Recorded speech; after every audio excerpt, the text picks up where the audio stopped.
Media sosial diramaikan dengan rekaman mayat pasukan Ukraina yang bergelimpangan di dalam parit.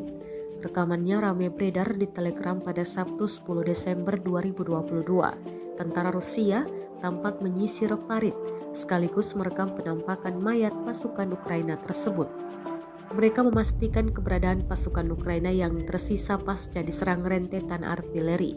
Dalam narasi unggahan dituliskan, pasukan Rusia dibantu tentara bayaran PMC Wagner terus melakukan penyisiran di posisi yang direbut angkatan bersenjata Ukraina dekat Bakhmut. Presiden Ukraina Volodymyr Zelensky juga mengatakan tentara Rusia menghancurkan Bakhmut habis-habisan. Itu membuat serangan pasukan Kiev di wilayah Donbas menjadi sangat sulit. Вот, братан, дохлые пидорасы, в окопчиках, Товарищ Гетман. Так проходят зачистки.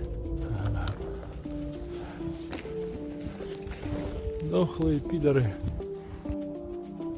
Такой блиндаж распиздячила нахуй. Расхуевертила нахуй. Наглухо, блядь. Ебать нахуй. Вот еще пидоры валяются нахуй. Тот вообще, блядь, с голой жопой. Хуй знает, что он собирался делать.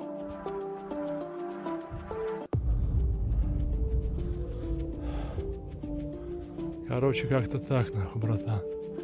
Нихуя это не романтика, нахуй. Вообще не романтика, нахуй. Ну его нахуй. Terima kasih sudah nonton. Jangan lupa like, subscribe, dan share ya.